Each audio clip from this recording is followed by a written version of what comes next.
The Brandon Peters Show may contain explicit language and detailed plot points. For more information on the show, stay tuned to the end of the episode.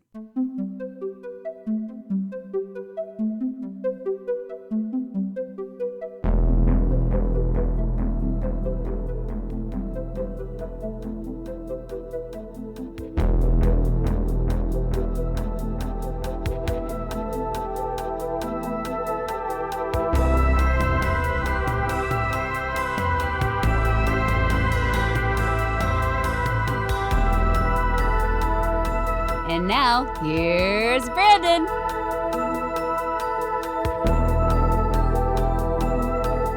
Welcome back to the Brandon Peters Show, and still here on the Summer of 82 F40. The Summer of 82 at 40. Is, of course, our closing with a song, Summer of 82 at 40, a music video series where we take a look at one of the music videos from the Casey Kasem Top 10 from our previous episode on Monday.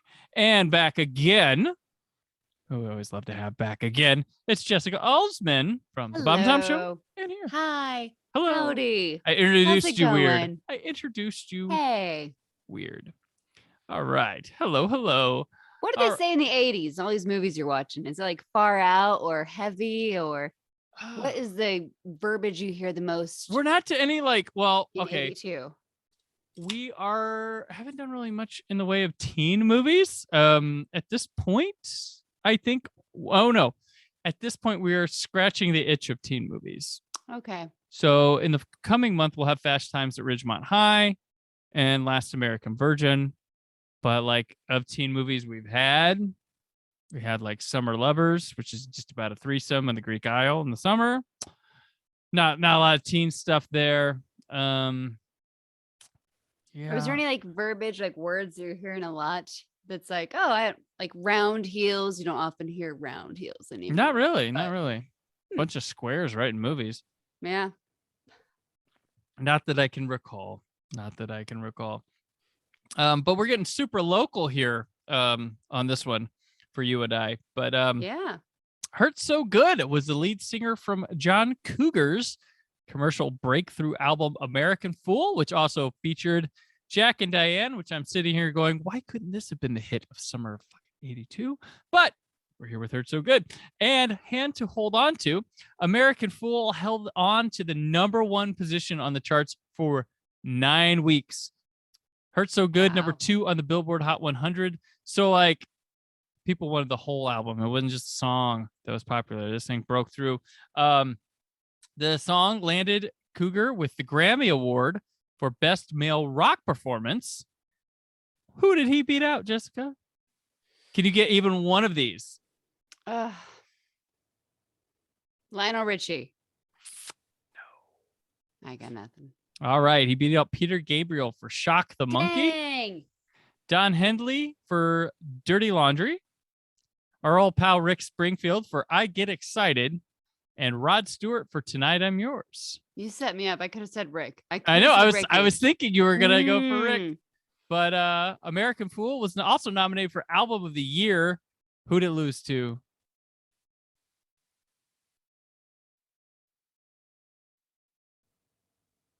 Yeah, I don't know.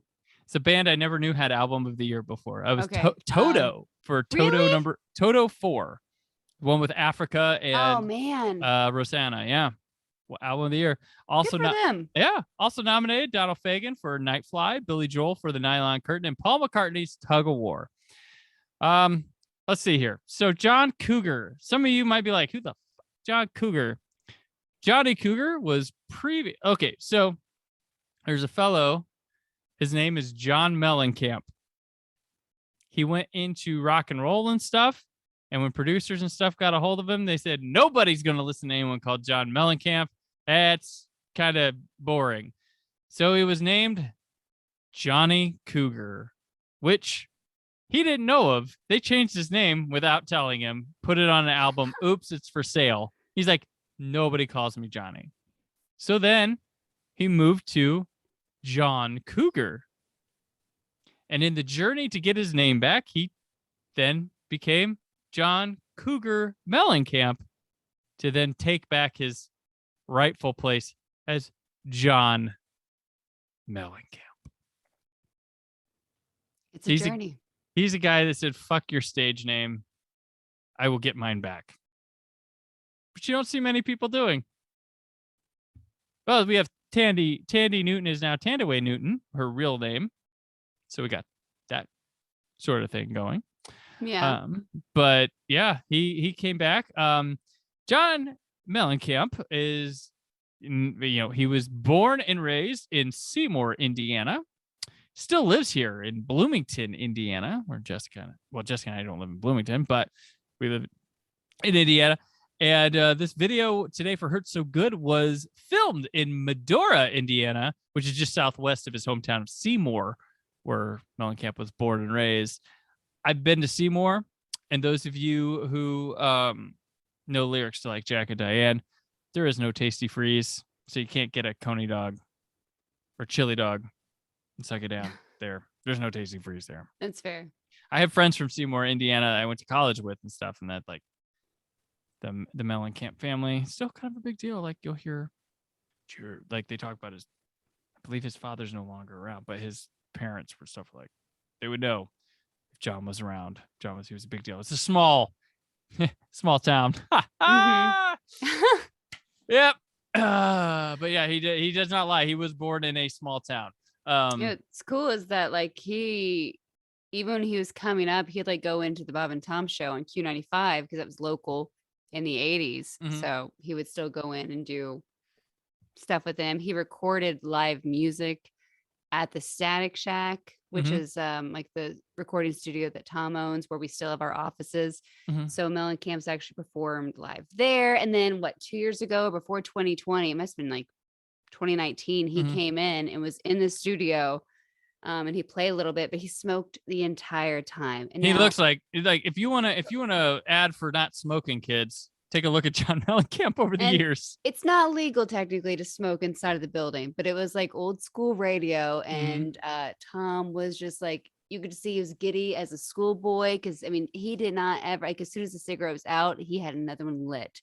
And then we had to put the air purifying system in like all weekend to try to get the smoke smell out, which we did, and it was fine. And he was a great guest on the show, but it Yeah. was just really cool to see. Like, it's the only time I think I could see even like old school radio Yeah. in person. You know what I mean? As opposed Right. to, because I mean, 2019, you're not smoking inside of a building. You barely see people smoke anymore, it seems like, Mhm. unless you're outside. So, and he's rough around the edges. So, because he doesn't care, which is kind of cool to see. Yeah. Oh, and it's cool to see, like he has never like. It's crazy that like Indiana has stayed where he wants to be and has never left his mind. And like you don't see a lot of people who hit big like him really stay where they're at, or Right. like you'd think he'd. Granted, ask a kid today who John Mellencamp is in somewhere other than Indiana in the United States, they're probably like, who? But the fact that the man was pretty dominant force for multiple decades. Also, he is one of the founders of Farm Aid, that runs that every year with Willie Nelson, Neil Young, and D. Dave Matthews. So they have that thing going on. And yeah, the thing I like about him too is he has always had, with his recording of his albums, I don't know too much in depth about John Mellencamp, his history and stuff. I do dig his music and stuff, but he likes to, I think when it comes to music and recording, he's a big history buff, and he's always bringing in vintage instruments and recording equipment to try to do new things with them or try to get certain sounds and things like that. I believe he recorded one of like his, I'd say recent, but it's probably within the last 10 years, he did like an album that was done in the process that like a 1950s record would have been done. Like all the instruments, like he bought all these antique instruments, all these antique recording equipment, and did an album like that. So there's kind of a nerdiness to John Mellencamp that I don't think's there, of the cool guy that sit and just smokes while he's in the studio in 2000 whatever to just sit and chief. But yeah, very, very interesting stuff. And that reminds me, I listened to I used to listen to this, there's a horror podcast, and they did the recordings in a studio, and they had Lance Henriksen as their guest once. You know who Lance Henriksen is? Do you remember Mm. Bishop from Aliens? If you saw him, you'd know him. He's in the movie Pumpkinhead. He was in the original Terminator. He was on that show Millennium back in the X-Files. Gotcha. Yeah, that guy. And he was there interviewing him, and he's like, they're like, oh, well, you can't smoke in here. He's like, oh. He's like, well, should we take a break and we'll go smoke or whatever? They're like, oh, we can pause and you can go out. He's like, wait, none of you smoke? They're like, no. He's like, a bunch of fucking pussies in here. Nobody smoked anymore. And I'm like, Jesus, dude. Like, wow. That's funny. But yeah, so John Like, I Mellencamp, have you and asthma, Lance, sir. Sorry. you and Lance need to hook up, Mr. Mellencamp. But yeah, this video he does here in Indiana, like a lot of his videos, he comes back to Indiana to film them. So Probably a lot cheaper. Yeah, a lot cheaper, and yeah, probably get a lot of volunteers too. This is directed by Bruce Gower. He does other Mellencamp videos, Queen music videos, Genesis. He was doing videos in the 70s before they were like a thing, when they were just like a slight promotional product. He did something called kid songs. Pretty prominent. I don't know what they are, but it was his credits. He does stand-up specials for Jerry Seinfeld, George Carlin, Richard Lewis, but then he is like an award show director. Like he's done multiple MTV Movie Awards, the VMAs in the 90s, like Blockbuster Music Award, like all the, like he directs shitloads of these things. That's like all he's done since like mid to late 90s. So, but yeah, this one, basically, Mellencamp plays in a diner kind of place. I wouldn't call it a bar. It looks like one of those, like, maybe it's a Tasty Freeze without pull up to the bar, get a milkshake. Yeah. So, which attracts lots of like leather, bandanas, vests, dancing. What do you call that? It's not a leather bathing suit the women are wearing, but it's like it looks like a bathing suit. But is it like a leotard, or what would that be? Yeah, I don't. With some pantyhose, but it's like, it just seems like it'd be really uncomfortable to wear leather. Right. And also women back in the 80s, I'm noticing, not to objectify their bodies, but it's like a lot of flat butts. And I'm like, I would fit in because I'm losing my butt. So it's like, oh, I was like, my butt kind of looks like the pancake butt, you know? And there you go. Forget about that look. Well, again, I appreciate them. They're very beautiful. And it's like, oh, wow. Different styles. So not just what the outfits are, but what women worked on, I guess. Right. You know there's like the late 80s, early 90s, like long butt thing, like with the buns of steel and stuff, where it was like you try to make your butt look like long or something. I don't know what that was. It was real weird. Yeah. But yeah, speaking of women though, this is a lot of dudes in this video. Like it's all dude. There's these two women dancing at the bar with like fishnets, leather, and like one of them has a big chain with padlocks. It's like the Russell Crowe chain. That's not comfortable. Pulling, but yeah, it's like around her, and I hope it's plastic. I hope it's a Halloween toy versus here, put this real chain on. We want this to be authentic. We do later, like late in the video, we get a pop of some women that appear toward the end, and one's like super towny looking, and the other looks like she's like got transplanted from Holland into the video. She's got like these big braided Goldilocks, and she like shows up like like real quick in the crowd in the bar. Like when we get a close up, let's add women, because all the far shots are just women dancing, John Mellencamp singing. I would say, based off the crowd, I could tell it was shot in Indiana before you told me that. I was like, look at all my Midwestern folks. Hello. Yeah. Like those are our people. Yeah. It's super Indiana. He like rides on motorcycles through in uninteresting parts of Indiana. And they march down the street with the park bike. Like he's got the girls from the bar and they're washing down the street, and all the bikes are on the side like, yeah. They're all trying to grab her, I think, as they go by, or maybe they're trying to grab John. Like, do you see they're like reaching over the handlebars on the motorcycles, like, oh no, I can't get them. It just hurts so good. I want them and I just can't have them. Maybe that's like the chain of the padlocks, because it hurts so good. Like, yeah. This is like, we got nothing for this, but let's just have fun. And what do you Is want this to like a little BDS, or what do you call it? Like bondage action going on? do? Little Is that what I spikers. was trying to say? Well, they're not going to cruising, like that. We know that.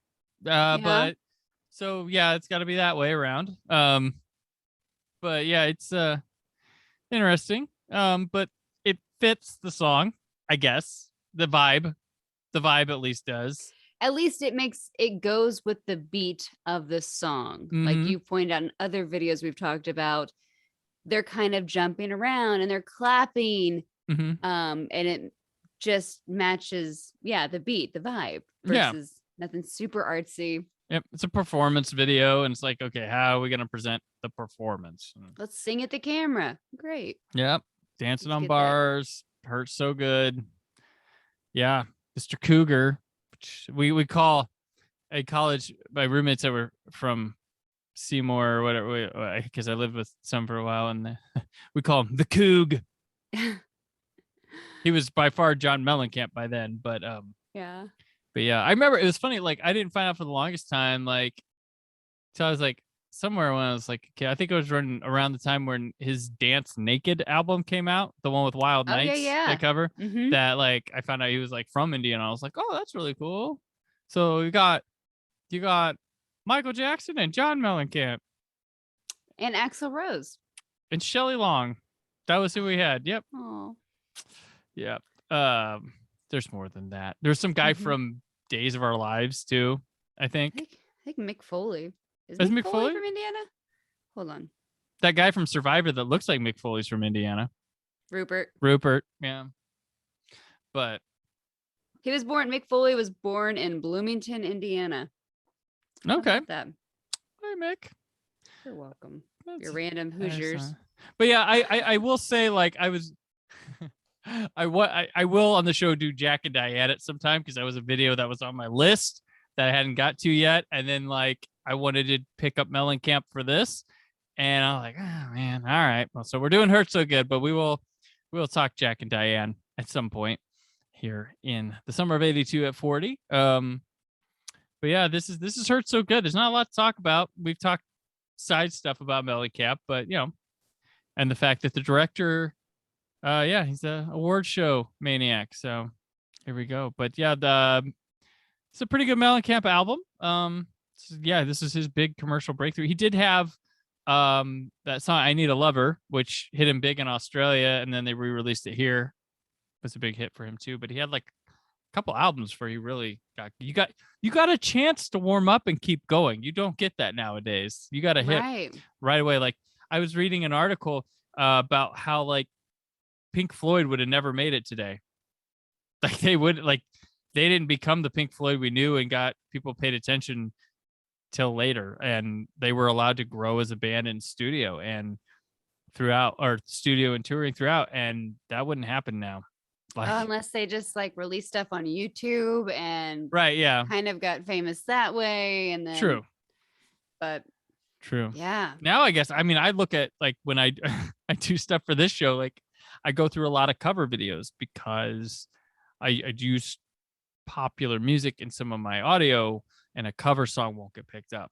That's not registered. And man, that's if you want to get views, make covers. People watch those like crazy. It's insane. So there we go. But that'll do it for this week on the show. And here on Summer of '82 at 40, Jessica, you'll be back one more time for this. One more time. Everybody's making their last rounds now, but we're going to close out with Jessica at the end of this with you here. But until then, where can people keep up with you? Over on Twitter, I'm at JN Alsman, and Instagram at Jessica Alsman. And I'm over at the Bob and Tom Show. You can find some more fun stuff there at bobandtom.com. All right. And I'm on Twitter and Instagram at Brad4KUHD. The show returns Monday again. Scott and I back at it, doing stuff, talking things, summer of '82. But until then, The summer of '82 at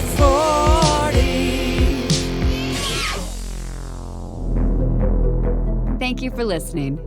The Brandon Peters Show is a Creative Zombie Studios production. Produced by Brad Shoemaker and Brandon Peters. Written and edited by Brandon Peters. Announcer vocals by Jessica Alsman.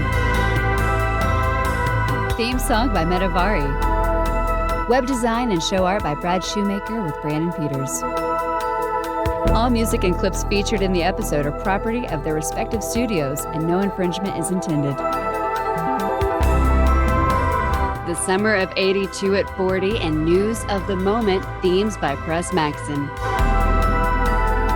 Additional information on this and other episodes at thebrandonpetershow.com. For any inquiries, press opportunities, or sponsorship, contact mail@thebrandonpetershow.com. The show is available on Apple Podcasts, Spotify, or anywhere podcasts are found.